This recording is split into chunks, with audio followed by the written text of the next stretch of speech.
Let's get right into it. Yeah, what are we talking about today? We're talking about movies, but first,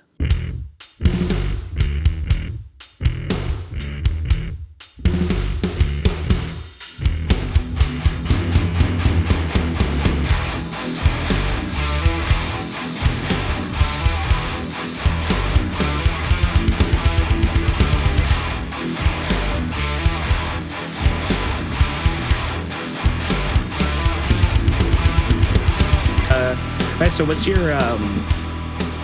favorite genre? Like, do you have multiples, or do you kind of just have like one? I got I feel like we multiple-ish. span a lot of genres, but do you Yeah. have like a very particular one, or?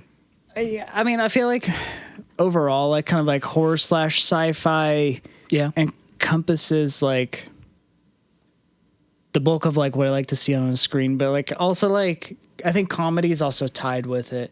I think so.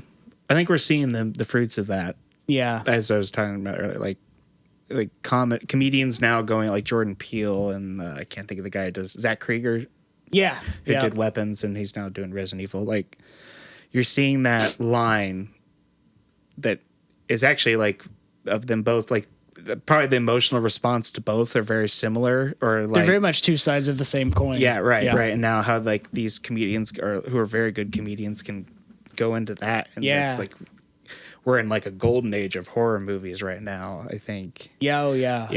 Yeah. Yeah, I was just talking about this with some people the other day, where it's like, I remember like 10 years ago, it was like, man, horror movies were like good new ones were kind of like hard to come by. And then I feel like ever since kind of like It Follows and Yeah. I remember what was the other It Follows. one We did with the- Babadook, which Babadook yeah. wasn't. I don't say that one's really good, or it is. I liked it. It wasn't my favorite, but I also, the thrilling part of Babadook was more about the emotional. Yeah.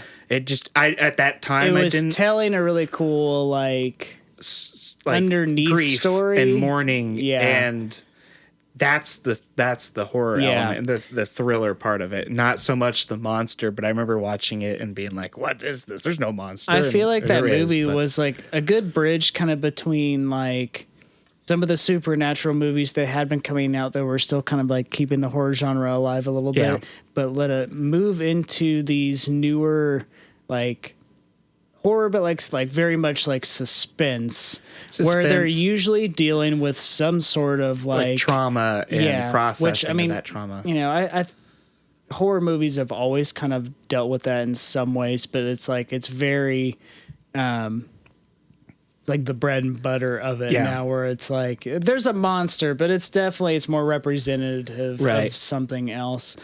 And yeah, I feel like that movie was like kind of like right in the middle there.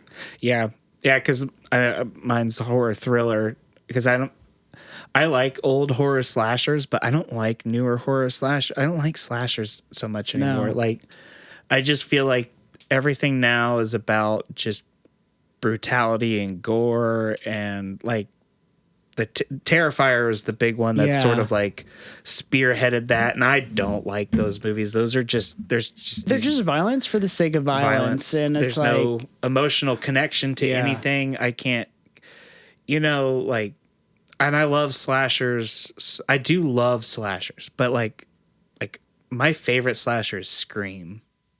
Not the Yeah. whole series, just the first Scream. yeah. I do watch the whole series just because I love the first one so much. But no, that first Scream was like, it was these representative of the time of like Columbine and things, and Yeah. what's this connection between violence and youth with games, movies, music, and all these things, and they kind of play into that, and that was the Yeah. fear of that time, and so that's like the actual fear of it, right? Yeah, yeah. It's not necessarily about these. Again, really taking like the like get a mental- emotional like stuff that people are going through and like putting that. Yeah, like, and you have the two kids, and the two kids are going through this, thing that they're the ones killing the people, and you also just have this emotional response of the main characters as because she's young, she's growing up in high school, and you're not all of your responses are gonna be calm and measured when you're that young and stuff. Right. So like Scream is my favorite because it has a lot of those elements that you can connect to while still being a very good slasher. Yeah. And I just don't think you really have that anymore. And I kind of think like Terrifier was a big one. I want to say Saw. Those Saw movies started to really push that. Because I know Saw started that. Because, I mean, there is some stuff to Saw kind of getting into like these are bad people going through these bad things. Yeah. But it was still about the brutality of the deaths, and there wasn't lessons learned. There wasn't playing into fears of that. That's just... Yeah, and like also, I know like cinematic-wise, it's like, satisfying to see bad people get their comeuppance, but like, man, you talk about like movies that like set like a bad quote-unquote example, which I'm not saying like people are doing this, but like... I don't know, the whole like myth of like redemptive violence is like, this doesn't lead to anything.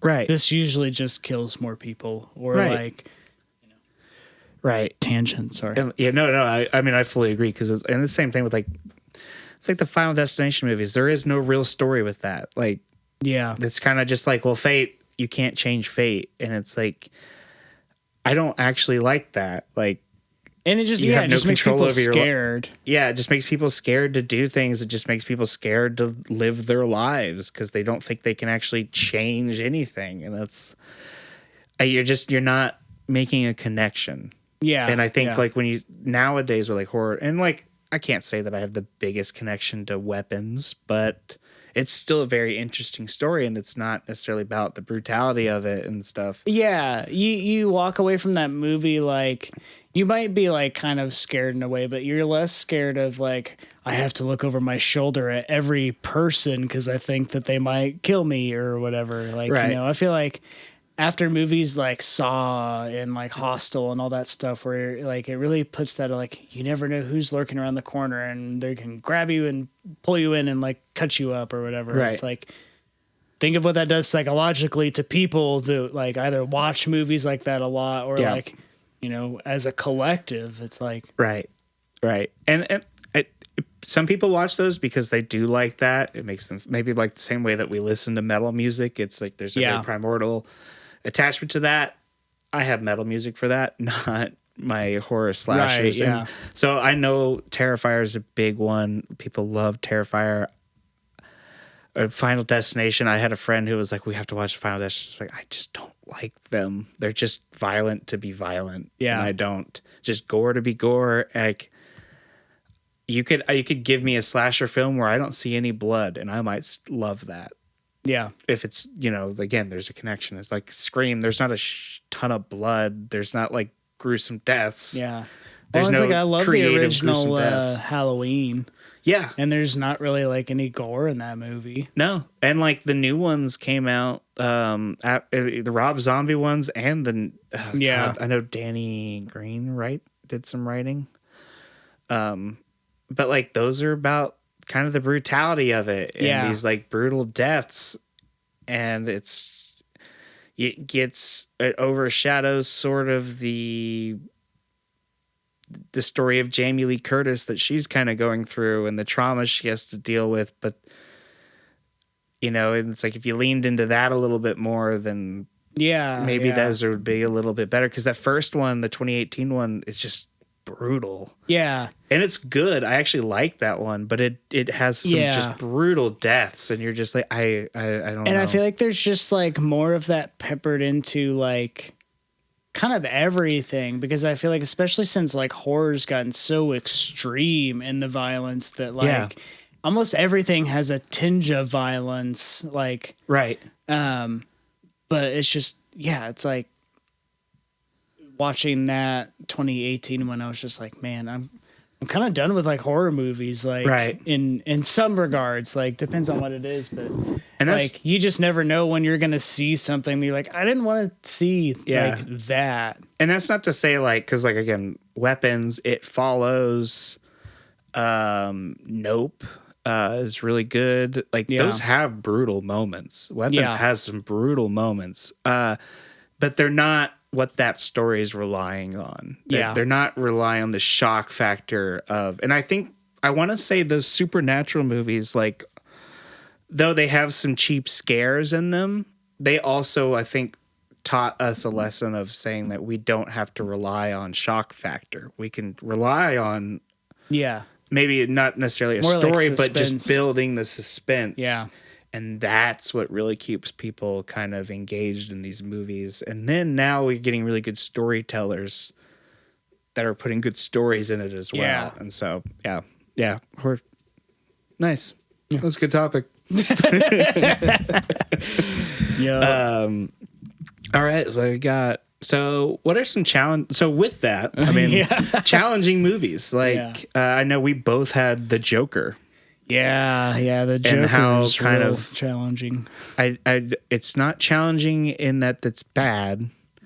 I just remember being very uncomfortable. Again, being very like on edge, very uneasy. Yeah, because you're just seeing this, just kind of how society abandons marginalized people, and like somebody who's maybe different that just needs a sense of community and just somebody to help out, and he just can't get it. Yeah. And he's internalizing because we're not big on emotions, especially in America. And it was so real to see this man descend into like this very deep hole. And then you come out of the movie and people are like idolizing this. Yeah. And that was rough. That's not necessarily the movie's fault.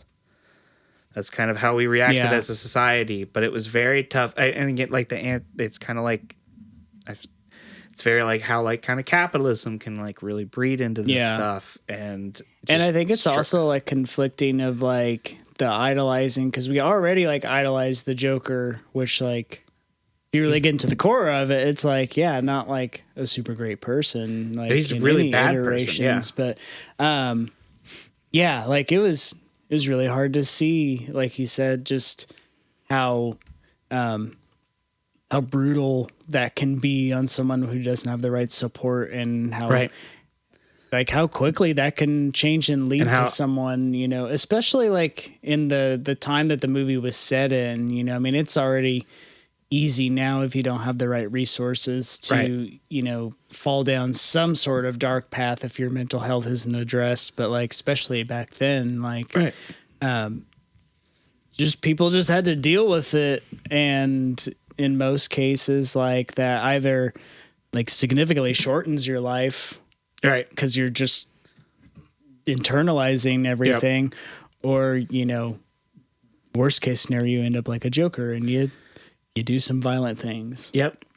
So I would say like that one's very good. It's just, it was challenging for me. Yeah. And then just kind of processing it afterwards, and just, again, it was the reaction for me. Yeah. Of people kind of like embracing this, like, I don't need therapy. I just got to be crazy. Like, right. Yeah. No. I don't think that was the message that this is trying to tell. It's a warning sign. It's a, please go get help. Please try and not be isolated. Please, you know, which again, it gets into how hard that can be for marginalized groups. Yeah. And, you know, that was, you know, I think you get into like groups of like people of color and stuff. And that's why, like, this was a, you know, a white guy that was, those, let's be faced, it was kind of, the world, our society's revolved around white guys succeeding and having a lot of opportunities. And so you get this message again of like this. So anyway, I don't know if that's too much, but it's fine. Like it's like a very realistic depiction of like how a Joker would be made in like real life. Right. Like, yeah. It's not that far off to sort of descend into that a little bit. And I think that was very, for me, again, it's eye opening. Whereas some people, it was like, oh yeah. And you're like, that was terrifying. Yeah. That was the real thing of like this. I don't think we were ready for this kind of story yet. Yeah. It felt like in some cases. For sure. And for me, like, hits that spot of like, it's a challenging movie that like, yeah, I'm definitely not like, yeah, I'll watch that one once a year. Right. But it's good enough that like, once every like few years or something like that, I can come back around to Really it. be in the mood. Yeah. Yeah, like that was hard, but was not definitely- like, because there's some movies I've seen that were just like shocking for like shocking's sake. And Yeah. I was like, okay. I guess I didn't know what to expect, but Right. not glad I watched that one. Right. Yeah. Yeah. Let's see here. Also, so challenging movies that isn't necessarily related to the movies, and this conversation was actually a very good conversation. You getting crackling? I am getting crackling. What is that? It was me putting my phone on this big coil of cables. That's sending some sort of signal. Yeah, so we're actually I have a big inductor, and that's HERF, so we're putting a bunch of current on it. So fun fact. Anyway, Harry Potter. Oh yeah. It's not necessarily that Harry Potter itself's challenging. I think it's take into account the author's values Yeah. and how growing up with this movie and just kind of interpreting it this one way, and I feel like the communities that were built from this movie and just the feelings of inclusiveness that were built from this movie. And, I know there's a lot of people out there that don't like these movies and that are very much like, that's not how these movies are. And it's like, okay, well, you didn't like them, so Yeah. you're probably not going to. But anyway, people who loved them, and this is like becomes part of their personality, and then all of a sudden, not all of a sudden, I don't, we have access to human beings 24/7 now, and turns out J.K. Rowling sucks as a human. And for me, it's been challenging because now it's like, well, I've interpreted all these things as this is like, and it's very environmentally friendly. It's very like pro animal of like, it's, I think it doesn't really get into like the segregation part of it so much as it kind of more prevalent of like muggles versus wizards. You have pure wizards. They just don't see muggles as like, they see them as not real people, and it doesn't necessarily have a really good end to that. Mm-hmm. But there's like pure bloods versus like people who are more mixed and stuff. And so that's more of the strife. Yeah. Like some of the undertones in that. But it doesn't really resolve that very, very well. So I don't want to say that Harry Potter's like pro anti-segregation. It definitely has it in there. It doesn't really resolve it other than just the good guys are pro, like, not segregation. I don't know much about Harry Potter. Yeah, I was like, yeah. I don't remember segregation in Harry Potter, but that, because the wizarding community is separate from the Muggle community, and they okay. Yeah, and they don't go to the same schools. They don't. And if you're a Muggle-born wizard, or if your family is mixed, the purebloods are like, you're a Muggle and you're trash and you're not good. So I tried getting into Harry Potter when I was a kid, and it was like already too complicated, and I was like, no. But like, I was still at the book fair though. I would be like, can I get the new Harry Potter book? I got all the books. I read all the books.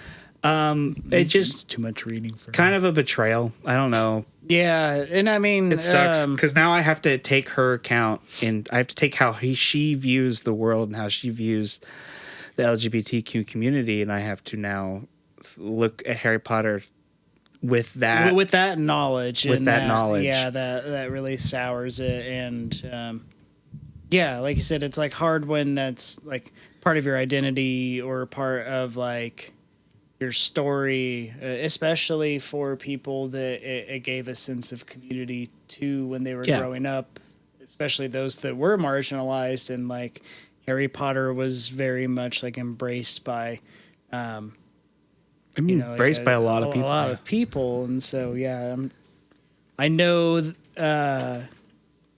like just from like, being into music, there's always, times where you like have to reassess what you're listening to, and so it can be. I can imagine that would be really tough, especially with something that's like just like a big franchise like Harry Potter. Like it's everywhere.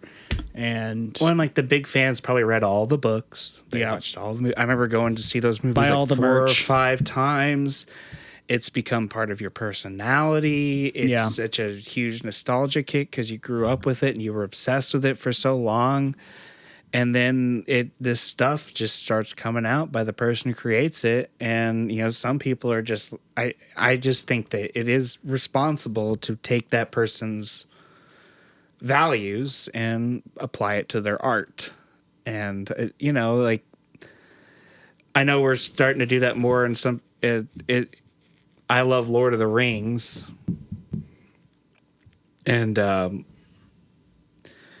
Lord of the Rings has some racial undertones that are not good, and it was written in the 30s, 40s, so you can kind of go, that does actually make sense. And it's also very much in, but you can like separate, I don't know about separate that, but you can say, well, that's in the 30s and 40s, that's just what it, I don't know, it's hard to say, but it's not good.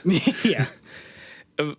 But well, and kind of like I was saying earlier, like a lot of stuff that's written or created, like it's always going to be a product of like the time it's written and in. the subjectiveness of the person and like their upbringing, the ideals that they had both like internally in their family, in their community, like there's lots of layers that go into like whatever story's created, the person that created it has their whole entire everything that went into it, which, and the author of Lord of the Rings, there's good and there's bad, and everybody's got their own And Tolkien probably benefits from dying. To be quite honest, of like, would he actually evolve with these times? Oh right, yeah, right, I mean, right. like it. He kind of, I would say, not benefits so much as it's just like maybe he wouldn't evolve. And so now that you have that knowledge, do you put that back into his work and say, oh, because I mean, maybe I think he actually was if you go, not that I'm saying like people have always had bad views, but also like concepts about these things evolve over time too. Right. So it's like, the further back you go, the more you try to reinterpret anything through the lens of the things that we know now. Right. You're always going to come up to limitations in some sort of fashion. And you have to pick what you want to like take from. Right. You have to reassess it, and you have to kind of go, okay, well, this is a part of that. Like this is just a part of that time when you lived. And it's very unfortunate. And you have to kind of understand that about the art that you're. And we also like live in a time now, like where, like you have access to everybody, more or less most of the things that they've done, especially if they are famous. Yeah. Like just by proxy of knowing that, you're going to know more stuff about people, and like, they're either going to say things that they, you're like, or, you find out that they did things. And so maybe it is kind of hypocritical, but like, I don't know how Tolkien would view these communities now. And I will never know. Nope. There's no way to know. I do know how J.K. Rowling interprets some of these communities. Right. And that does affect her, some of the art that she's put out there, and these movies have meant so much to me and millions of other people, and created mass amounts of probably very inclusive communities and very embracing people and very loving people. And it's not necessarily a sham. I think that's how you interpreted those movies, and, hold on to that as much as you can. But I do think you need to assess the fact that they were written by somebody who does not is not inclusive. Yeah. And you kind of, I'm sure most people have thought of that. Right. Yeah. So those are challenging ones, I think. Absolutely. Challenging subject. It's a challenge. We'll see how much of All right, that we challenging keep subject. in. Yeah. Just cuts the whole thing out. We're just like, what's your favorite genre? Okay, runner up. All right. Well, I guess go into. Do you have any more challenging movies? I mean, Nope. okay. Yep. Please move on. Please move on. All right. I have no takes on anything. I have no opinion.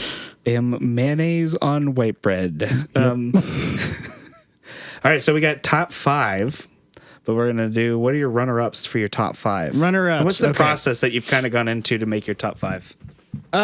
So my top 5, I really tried to like think about both movies that have like kind of stood the test of time, so they do have like some sort of rewatchability. And then also like thinking hard about like ones that like, you know, I have like kind of like made my personality, but like stuff that has still also kind of survived that line of questioning too. And then just stuff that like, I don't know. I hate to say it makes me feel good, but it's just movies that make me feel good. That's okay. I think it's okay to just kind of feel good from something. I think so we like need that my top 5 are definitely just more kind of like personal to me because it's either like subjective to like my my comedy taste or kind of like my story or aesthetic taste. So that kind of because originally in my top 5 I was like, you know, you think about like big blockbuster movies, so you're like, oh man, I love Jaws. Yeah, I'm like, okay, is that like my favorite? So kind of runner-ups will feature some stuff. Right. Same. That. Yeah. Because I kind of was like, I would be like, okay, these are movies that I love. I'd put this in top 5, and then as I'm like going on and thinking about it, I'm like, nope, there's another movie that like just means a little bit more or made the cut a little bit more, and so I had to move another movie out. Like it was kind of hard, but I had The Departed, Martin Scorsese, Leonardo DiCaprio, Jack Nicholson. My favorite movie. It has always been like, if people ask me what my favorite movie is, it is in that category. But I ended up dropping it from my top 5 just because, not that it didn't stand the test of time, not because it didn't, well, it's great. Yeah. But in terms of like meaning and impact on top of being a really good movie, it didn't make the cut. Yeah. Which there's going to be one in here that does have like terms of impact and meaning. It's not, but it's so good. Yeah. Like, it's a really good movie. Like, and Departed is also really good, but I just chose that one. Like if I'm only going to have one of those. Yeah. Right. I know it's like, what resonates most with you? Yeah. Right. And so like It Follows was one that was on there that I ended up taking off top 5 because it's like, we talked about how like it's kind of like was the kind of one of the first ones into the horror movie genre that we're in right now and how good that is. And I just love that movie. I love, you can talk to somebody and we're all in the same place, but maybe different interpretations of what that monster is. And it's just, and it's all based as subjective off of their trauma and what they watched and how they've experienced that trauma. And I love It Follows. It's so good. It's very open-ended and open interpretation. Yeah. And like in terms of story-wise, is it all that good? It's just a bunch of kids running from a monster that only one of them can see, and they just fully embrace her, and they're trying to protect her. I really love like that dance that it does where it's like, you know, most of the stuff that's like scariest is like what you don't see, but like you get glimpses of it. Yeah. And especially just like how ambiguous the monster is, like something about that's like way scarier than if it was just like a monster from the woods just charging at you. Right. Like it's a monster and like it's the shape of like your father. Yeah. And you're like sometimes this monster is, the trauma is from the people you love. Yeah. Yeah. And that's terrifying. Yeah. Yeah. Yeah. So that would be, those are a couple that are on my like your dropped runner-ups. out. Yeah. Yeah. Yeah. So for me, I have like kind of like Spielberg movies, like kind of lumped in as one. Like, so like Jurassic Park, like, because I also remember seeing that movie really young, and it was just like, man, like, but the effects and just like, you talk about an adventure, like that movie just takes you through it. And then like Indiana Jones, those movies also too just like hold a special place. Like, and I kind of love all of them. I haven't seen like was there a fifth one? They did this Skull, and then they did the because there's one just a couple of years ago, right? Yeah, they kind of like I don't know if it was CGI or AI hidden younger. Like yeah.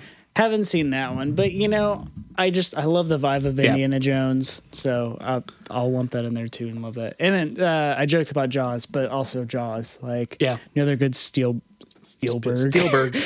I'm Steven Spielberg. I'm Steven Spielberg. I'm Steven. Yeah. Top 5 runner up. Also probably going to be surprising. Interstellar. Oh, that's in your runner up.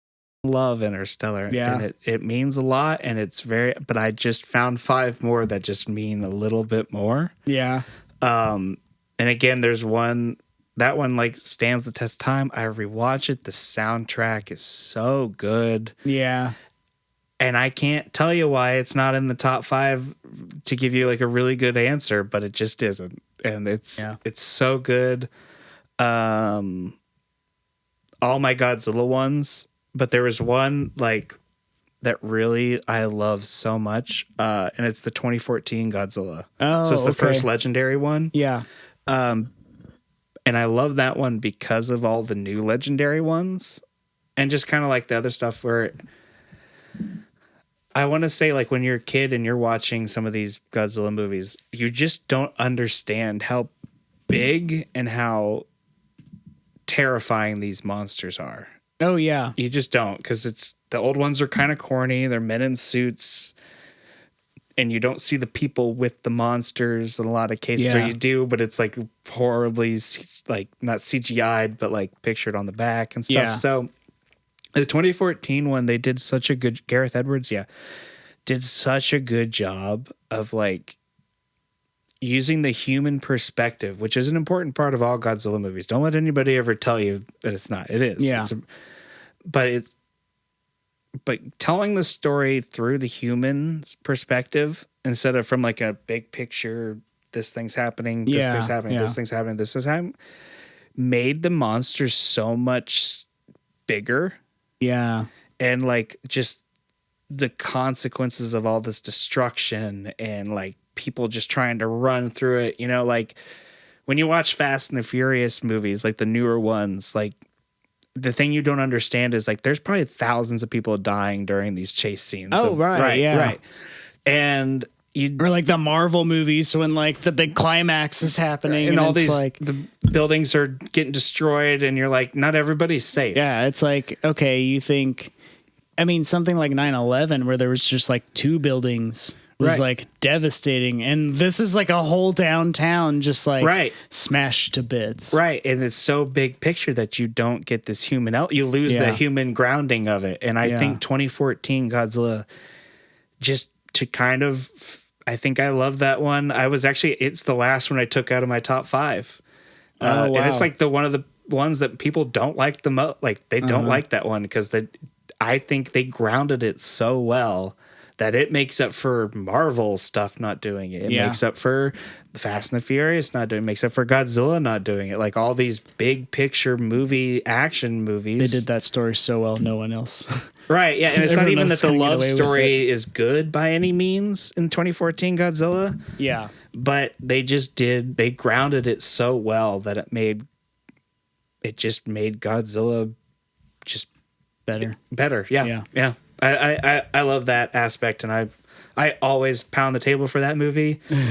People just didn't like it because they're like, well, I wanted more Godzilla. And I'm like, that's understandable, but like, yeah, I don't know. I think he's cooler. Like there's just moments where you just gasp. Like, you're like, it's so like, I don't know. I just have moments in that film where I'm like, oh, it's like the gravity of it is so cool. Yeah. And gripping. Yeah. That's awesome. Yeah.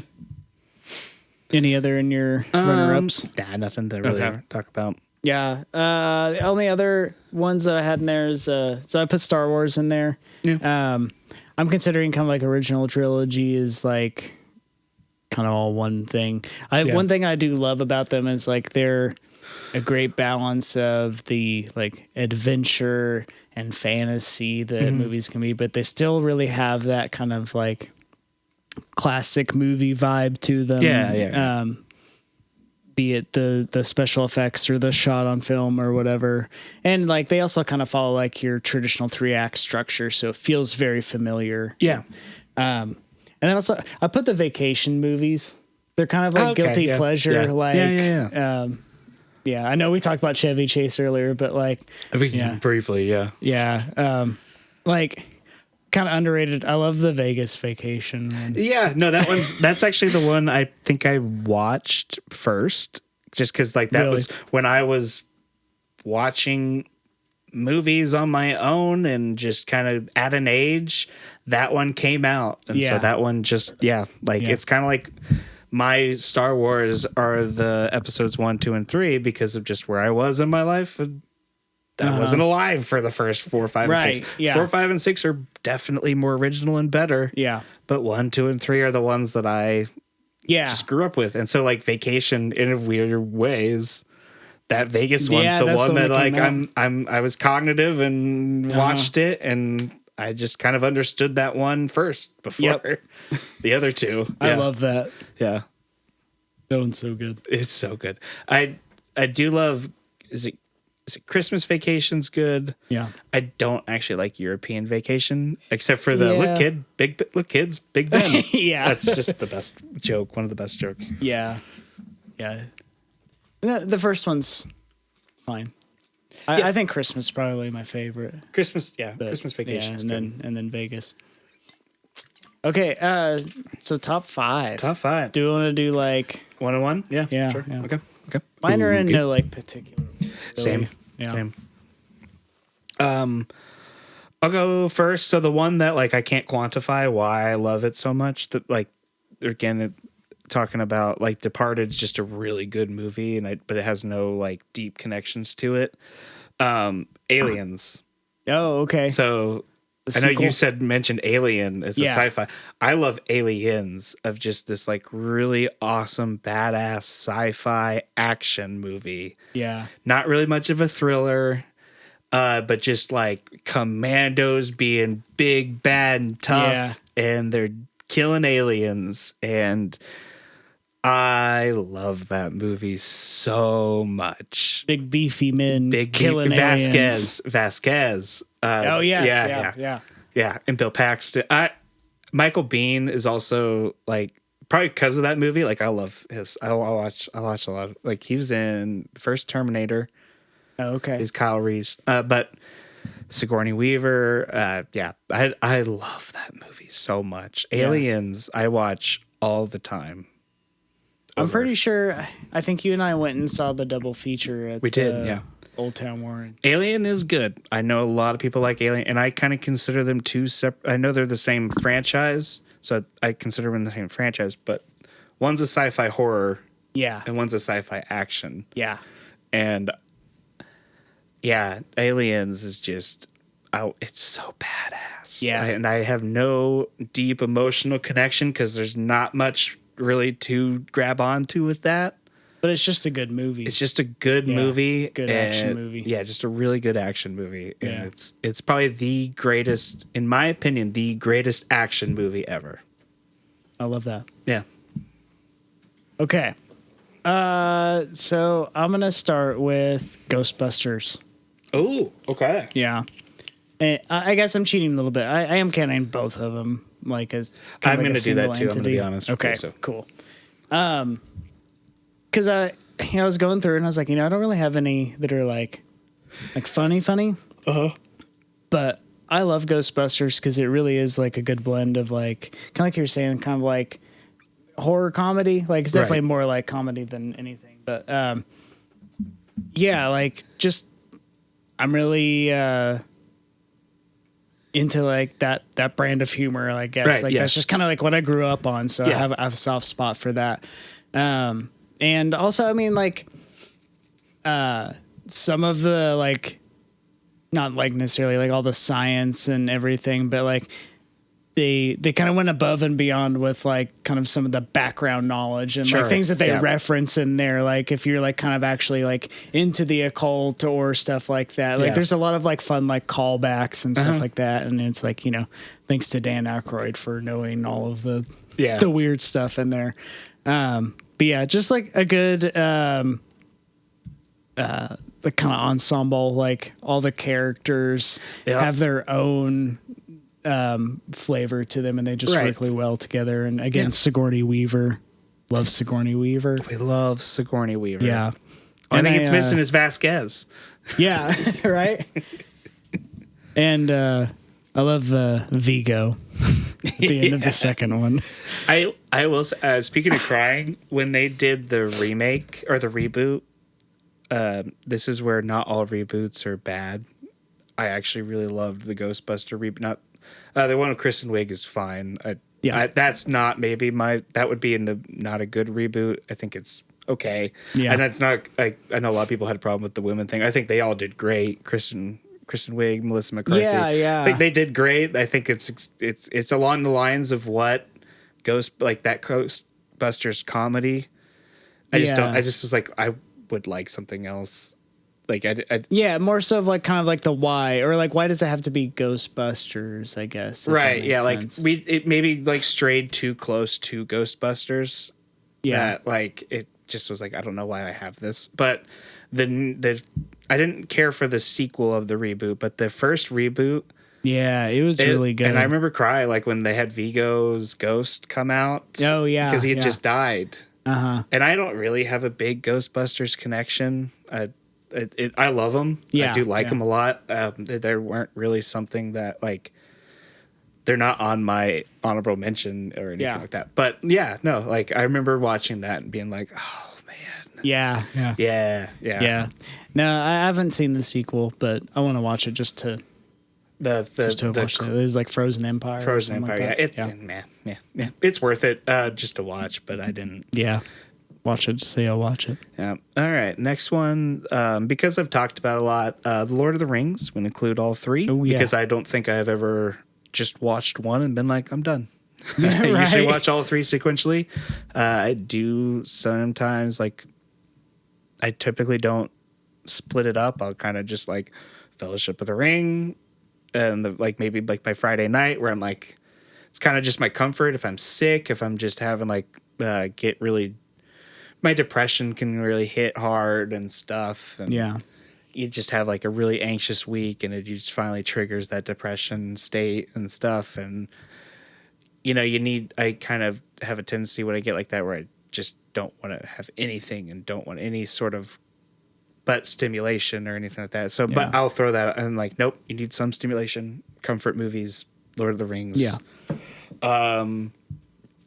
You know, talked about the emotional connection of when that end and Return of King and Rohan comes and just you have a lot of moments like that, almost to the point where you're like, I don't know if the stakes are really that high in this movie. They are, but then nobody of real consequence maybe gives you that like, oh yeah, no, the stakes are really high kind of thing. But no, they're just really good. They're good movies. They're comfort movies. They make me feel really good because at the end, there's no twist. The good guys win, the bad guys lose. Yeah. It's kind of anti-industrialization because like orcs are very, they're supposed to be kind of World War I Germany. It's kind of their representation and what they're based off because he wrote this, he was in World War I.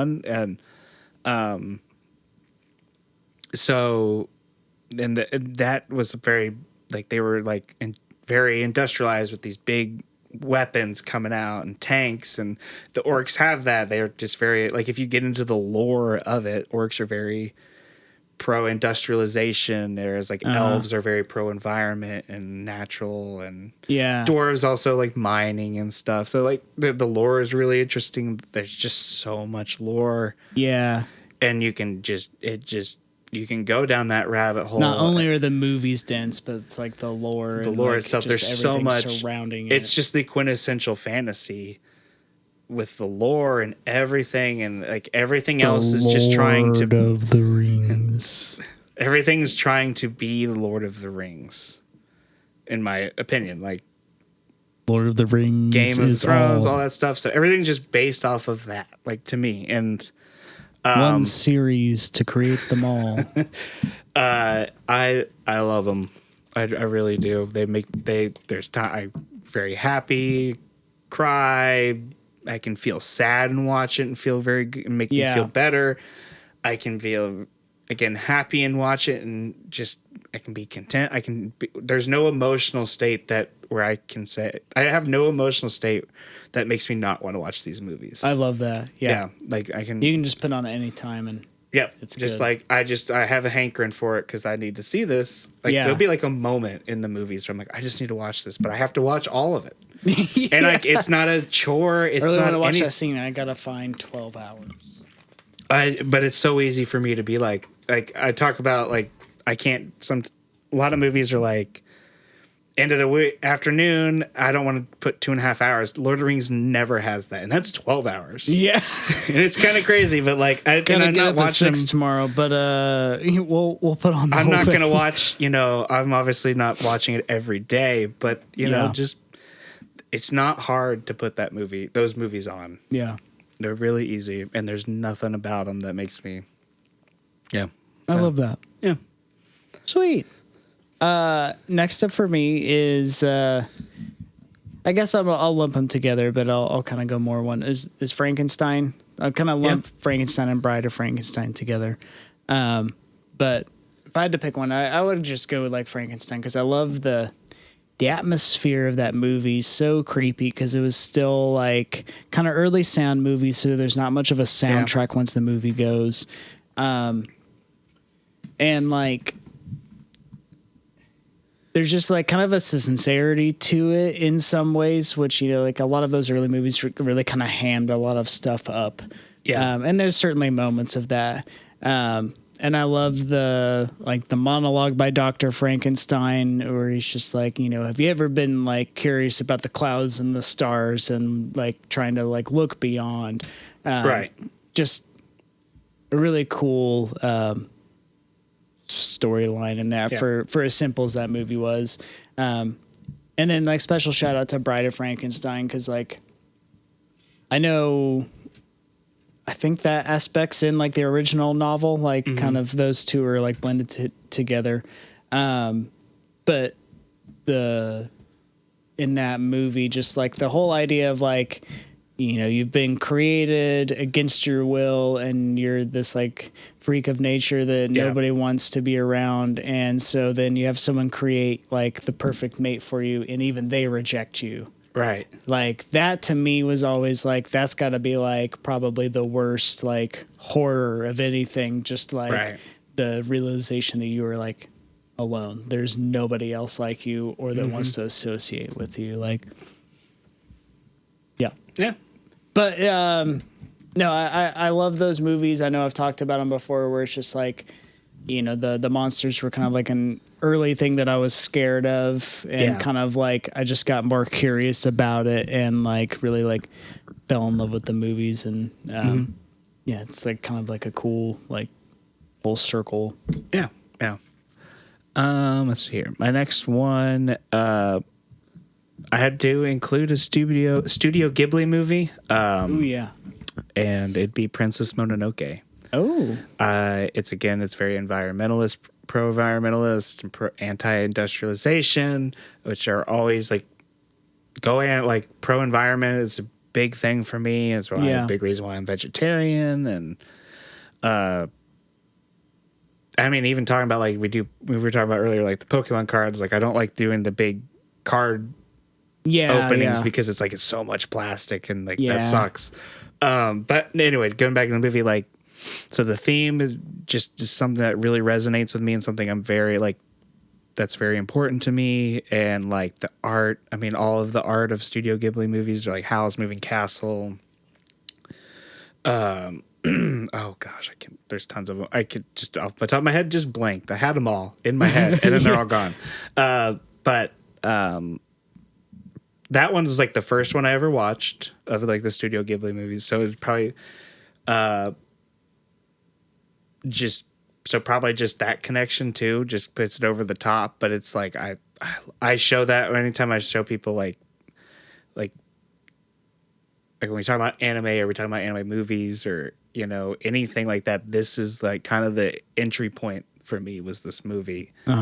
And so that coupled with the theme and just the art and that, I mean, the voice acting they got is really good, because some of these voice acting is so important, and I hate that people just are like Chris Pratt. Yeah, I know, right? And Chris Pratt and Jack Black, right? But I mean, there are actors that are very good voice actors, and so I don't want to take that.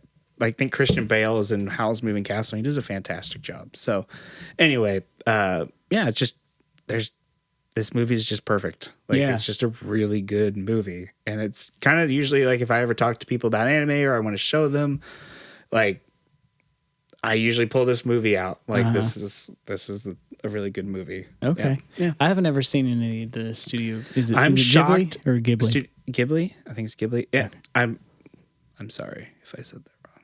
And I said that's in my top 5 and I just butchered it. I don't know. Nonetheless, I'm shocked you haven't watched it with me. Yeah. You probably have. You may but have had maybe it it just didn't resonate. Yeah.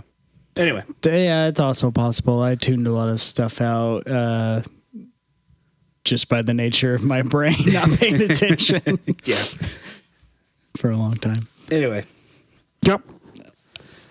Next up for me, I have Bill and Ted's Bogus Journey. Okay. Talked a little bit about that earlier, especially with that being an early movie I saw really influenced like my kind of musical taste and like honestly kind of look too. I've realized I'm like, I do a lot of like flannels. I like kind of like the tight jeans and like, I don't know, my style feels very like early 90s like metal.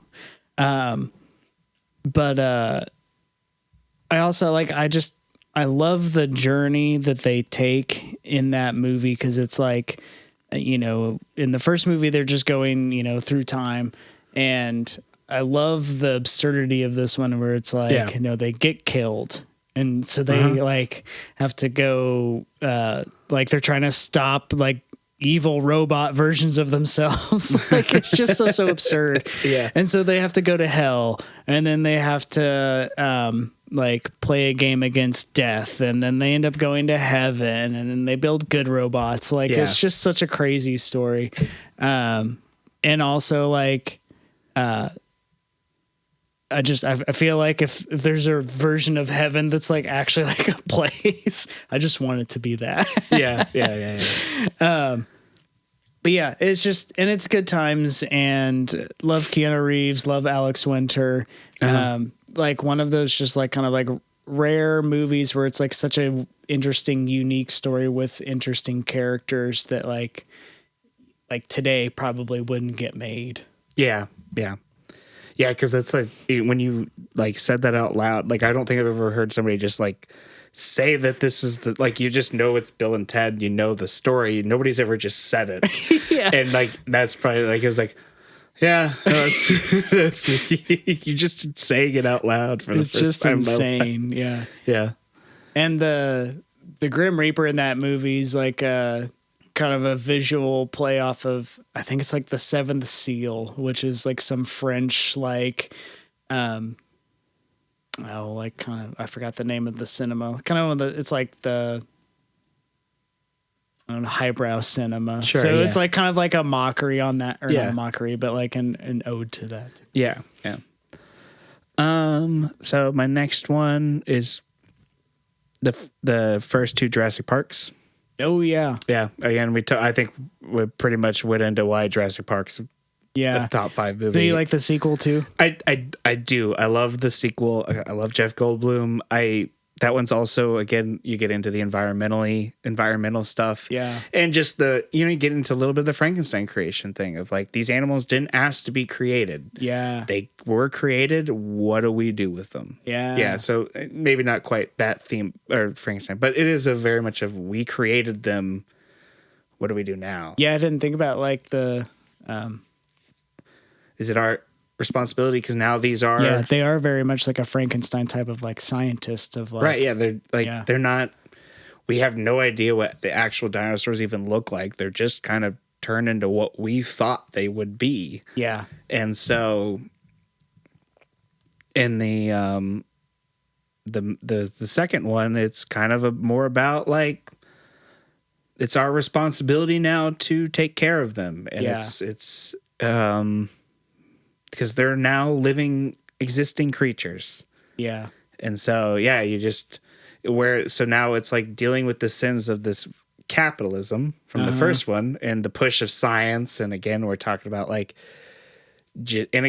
Michael Crichton's theme on it also, this was during the 90s. So this was a lot of like genetic engineering was a bigger thing going on. So that was also kind of one of the bigger themes of this. But, it's, So I watched the second one up until the dinosaur goes into San Diego. Oh no! Are you done with Jurassic Park? Yeah, I think so. At least the thought's gone. If I did have any more thoughts, I know you were talking about the Lost World. Yeah. So I kind of just stopped watching once it gets to the San Diego part because I don't care. I always forget about that part. I don't like that part. It's not in the books. It's not any. Actually, the second one. So the only reason there's a second book is for the second movie, and then it is so drastically different from the second book. It's kind of like, okay, but you still got those themes for the most part. So more about like the science, or just like it's now more environmentalist friendly and stuff. So yeah.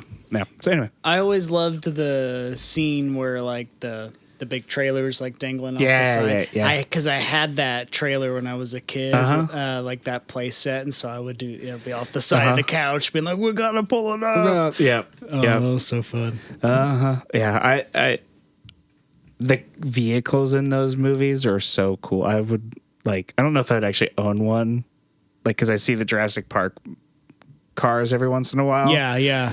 But there's some Mercedes. The Jeeps are cool. The Mercedes Jeeps in the second one are really cool. Yeah. I'd be like, I'd probably own that. Yeah. Right. That one's a little bit more. I'd own that. But zip. Anyway, so yeah, Jurassic Park. Like I think throughout this episode, you guys fully understand why that's my favorite. One of my favorite movies. We are dinosaurs. Because I am actually a dinosaur. We are both dinosaurs. All right, your next one. It's so funny when you were saying you bumped this off because I was like, this is on mine. Interstellar. Oh yeah. Yeah. I figured one of us was gonna have Interstellar because we love that movie. I really love that movie, and after rewatching it, which we will do an episode on Interstellar. Yep. It just really cemented again just how much I do love it, and it was it can be one of those like concept hard to grab type of a movie sometimes. And struggled with that a little bit like when I first watched it, and I even think like back then I was a little bit of like loves the connection. Okay, whatever. Watching it again, I was like, oh yeah, loves the connection. Okay. Right.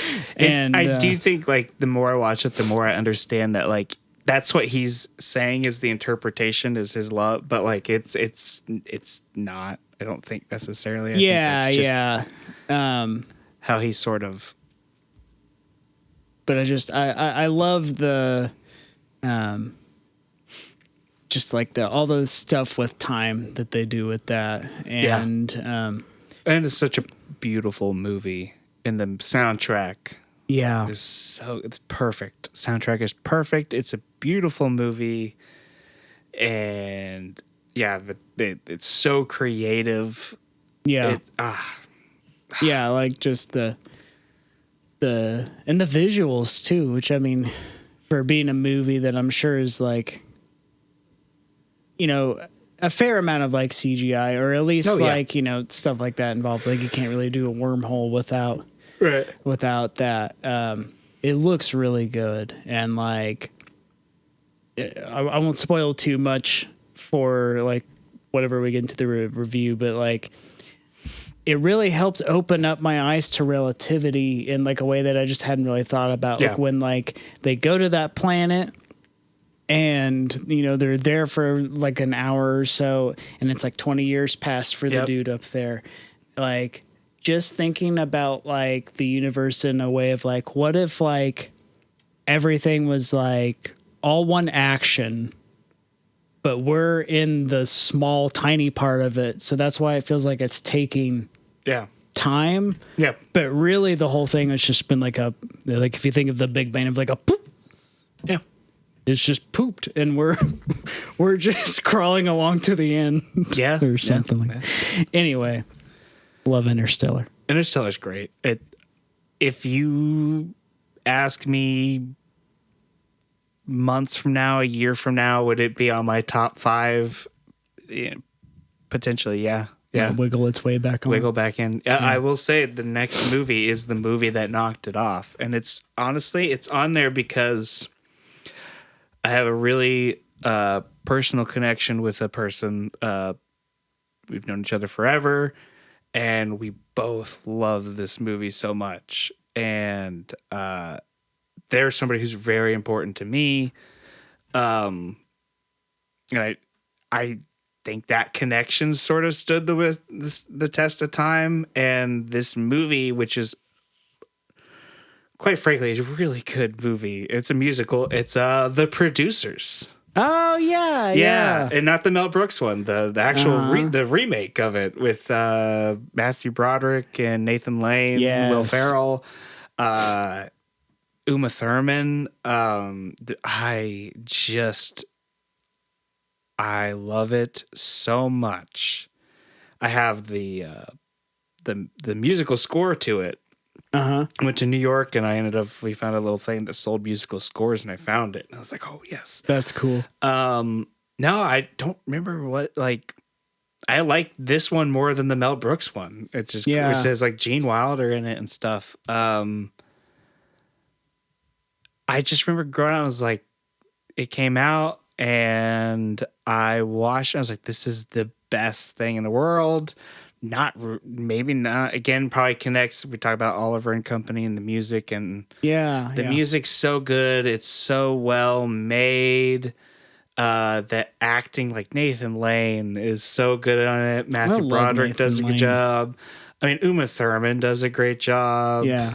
Will Ferrell is hilarious because like one of the first times like you see Will Ferrell. Yeah. One of the first times I think it was kind of maybe right before his big heyday. And no, it's so much fun. It's very lighthearted, obviously very whimsical. And I do think it is predicated on me showing somebody this movie that I loved. Yeah. Somebody that I really loved or do love, somebody that's still very important to me. And I showed them this. So this is kind of a newer thing that like we've kind of like, because just over time, and then you're talking like, remember when you showed me Producers? Like, I love them, and they're like, I also love that movie so much that I have this shared connection with this person, and that Producers is both something that we like loved, and it's kind of come back, has kind of brought it back into my thing. I was like, I love this movie so much. I love it so much. I ended up. That was enough to get it I just thinking about it. I was like, why would I not have, I should just have it in my top. It needed to be in my top 5. Yeah. At the sacrifice of Interstellar, which I know, like, for you and me, like, that was a movie that we both, like, loved. Oh, too. Yeah. But hey, it's like those movies that are just, like, a little bit more personal. Like, like, that's the top movie. It doesn't necessarily have to mean that it's, like, hits any specific criteria. Right. Well, and it's just what's your top? I know I've showed you The Producers. Mm-hmm. I know you liked it, and my friend loves it. And I've tried to go back and watch the original one, and it's just kind of slow. Good. It's not, especially like when I know like other Mel Brooks movies that are like a little Yeah. bit better. Like it just, I don't know. But I appreciate from a historical aspect. yeah. Like I have gone back and watched the original one, and I'm like, I just don't. I know the musical exists, and the musical's so good. Yeah. And yeah, just it's so much fun. It's just God, I love that movie so much. Excuse me. And like, not a lot of people really know it. And like, Yeah, I'll show people like this is my favorite musical, and we'll play the songs, and I'm playing "Springtime for Hitler," Yeah. and everybody's like, "What is happening?" I'm like, "Well, you don't understand. They're trying to flop." Mm-hmm. Spoilers, right? Damn. Like they're trying to make a bad musical, choose "Springtime for Hitler," and then end up making a like a mock Musical, mock musical, trying to not do that, you know, and it's so fun. Yeah. I need to watch that again. I forgot about that movie. God, yeah, Sam. All right. Your last one. Last one for me. I put Phantom of the Paradise. Okay. Yeah. I do remember you, like, I remember when you bought it and getting into it, and okay. Yeah. I kind of forgot though, to be honest. I remember it now that you mentioned it, but I didn't realize that it was that big. Oh yeah. It's one that's like first like kind of heard about it on like this like horror documentary on TV, and then like randomly seen like the second half of it on like one of the channels that it's like I recorded like a little bit of it, but I'd never seen the beginning of it. Yeah. And then eventually like found like a VHS copy. So it has that kind of like allure of like a movie that like I couldn't see for a little bit. Like I had to like really dig and like wade in. But it's like a blend of Phantom of the Opera. Like you have like the disfigurement, like Phantom kind of like haunting the place. There's tie-ins with the picture of Dorian Gray. So there's like the record producer who signs people into these contracts, but he's also bound by the devil. Like they've recorded him signing his deal with the devil on this like tape, and the tape will age, but not him. Oh, okay. And then he signs all these artists to these contracts that are bound to him. So, and there's like a lot of like commentary on the music industry in general, which was like a big deal because it was like 1974 when it came out. There's also like Faust is like a part of it. So it's like a mishmash of all these things, and it's like a Brian De Palma film, like one of those early ones. So it's just kind of off the wall. And the soundtrack's really good. It's Paul Williams, who he wrote Rainbow Connection for Muppets. He wrote a lot of songs for people in the 70s.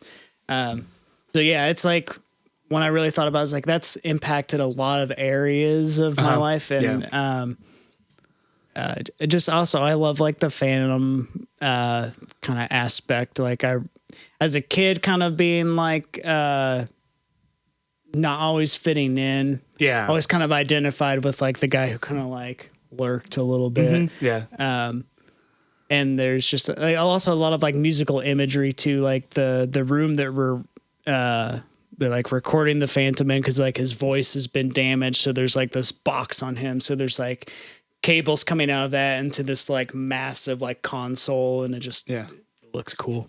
Yeah, cool. Yeah, and that's also one that I showed Jenna like right when we first started dating. That was kind of like, hey, you want to watch this? This is like kind of important to me, but it's like whatever. And she really vibed with it too. Okay, and it was like, oh yeah, that's awesome. Yeah, so it's getting someone that's also like really into it and like sees why you like it. Just also makes it really cool.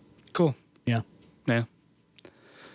All right. Well, I think, I mean, this one's already long. I had another thing, but maybe we just call it. I think we're good. I feel like a lot of the stuff that we want to see in movies, we've already like kind of talked about things that we want to see.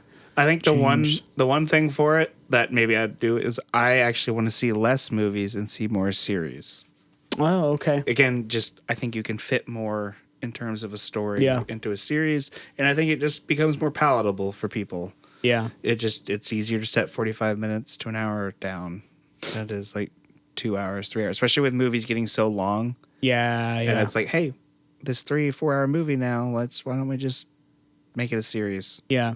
And put money into the series, because sometimes series don't have like the funding that movies do, and it's like, hey, let's fix that. Yeah, So I think it's that'd be time my to big kind of thing. like reconsider what it really means to like go to the movie and like why. Because I mean, once the genie's out of the bag, now that like you can see most movies from the comfort of your home, like Yeah, don't get me wrong, I still like going to the AMC. Like I do Yeah, still yeah. love the theater experience. I do too. I just think it's gonna have to like kind of either to find get- its audience, or it's gonna have to kind of refigure out what it takes. Yeah. Like, because I mean, it's like it's kind of like the same thing that happened when like television came around and people stopped going to the movies. Movies had to kind of like die off a little bit and figure out a new way for people to like come back. And yeah, like I just think like you just can't get the movie experiences, but it's so expensive that you not every movie is going to deserves to have the movie experience. Yeah. And so like I would never see The Departed, one of my favorite movies. I would never see that in a theater. There's no reason to see that movie in the theater. There's nothing special about it. Interstellar, absolutely. Yeah. So glad I saw that in the theater. It's just different. Yeah. It's different. Interstellar is, even though I do love it watching it at home, and like I have when I had my speaker system going and my big TV, Interstellar was perfect still. Mm-hmm. So you can kind of recreate that, but that's also really expensive. I mean, big investment. So, but yeah, like I'm not going to go see The Producers at a theater. So they just need to kind of figure out and, market. I don't know what to do, but it's just really expensive.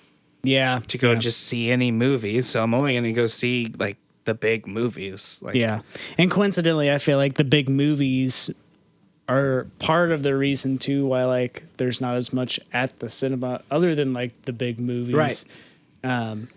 Because it's like I'm sure there's like still lots of good movies made, especially a lot of independent stuff. I'm sure, but it's I'm never gonna like find it or see it. Right. Well, like I mean, and right now, like the golden age of where we're at, like I keep saying that we're in a golden age of horror and thrillers. Yeah. Because of just the creative stories that come out. I mean, you got It Follows, Weapons, Long Legs. Yeah. The Invisible Man was really good. Dracula was so good. And even like again, people are loving Terrifier. It's not my thing, but people love it. Those aren't really theater movies. No. I know we saw Babadook and It Follows in the theaters, but like honestly, like those are really good in intimate settings. Yeah. Yeah. And like close, intimate, just kind of you and the TV, everything's dark and you're just watching it, maybe you have a friend or something or girlfriend, significant other,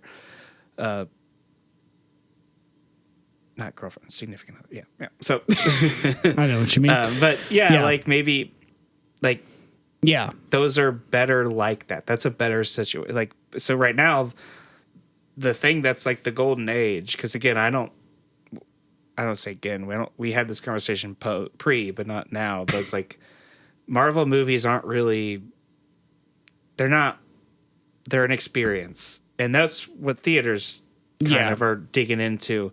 So we are kind of losing like the cinematic thing, but I don't know. But those are like, they're not that good. Yeah. I mean, they're good in some cases because they hit the quintessential notes sometimes. And if you vibe with it, it can really be good. And if you don't vibe it can be really bad. For the people that were like really into it, this has been a golden age. And especially it's like, if you go back like 20 years or so, like the idea of like a really good like comic book movie or a good story like still hadn't really been totally done yet. Like you had like X-Men and Spider-Man and Blade. I am happy for everybody that's been like a comic book fan wanting to see all of these like characters like get like the time and the attention and all of that stuff. But yeah, like I know we're definitely getting at the end of that cycle, so I'm interested to see kind of like what direction movies are going to kind of take next. Yeah, because we're going to hit some sort of valley here before it picks back up. Right. And I think right now, like, it kind of does feel like we're just in a valley or starting a valley, but like that, the thing for movies and for is that there are still, we are really in a cool spot for horror. Yeah. And you know, that just doesn't translate to the theater very well. Yeah. I don't think anyway. And I also think it's probably going to be like the 30s when we're going to see some really good art in general emerge, because all of the people that have been through and done all of this stuff kind of like 2020 up till then, well, then had to like time to like kind of process all of that and like put out some really like cool reflective stories. Yeah. For like all of this too. I'm really excited. Like, Scarlett Johansson's kind of like post Marvel career has been kind of interesting, where she's just not all the movies are, but she's kind of like, again, a lot of them are reboots or remakes, but like the Jurassic World movie. I'm not going to say Jurassic World Rebirth was good. Yeah. Did it hit some notes from the first? Not really, but it hit some like the book stuff that was really, they're kind of like, hey, we missed these things in the first movie, we're going to give it to you. Now then the story kind of felt flat. Yeah. But like you hear her talk about doing these things of like, well, of course I'm going to be, I love Jurassic Park. Like, and I think you can appreciate that and you can see the appeal to that. You know, I think she's going to be in the new Exorcist. Oh, okay. Yeah, so nice. they're doing Exorcist. So, like, we're in a golden age of acting, and you know, and that's really cool. And I think we've got just great, fantastic creative directors. Yeah. And you're getting new ones. Again, we are just coming out of the Marvel thing. Yeah. We're coming out of the Marvel age, and I think people are like, I think some people and grew up in that age are like, well, that's what movies are. And like, yeah. Not necessarily. There's they're evolving. They're evolving, and those are these big cinematic experiences. Just are not.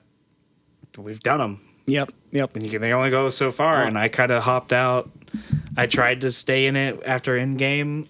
Endgame was a good close to that, and I didn't realize it till there's a couple good ones afterwards. But again, those are good ones because they get in. They're not experiences. They get into the human aspect and they ground themselves.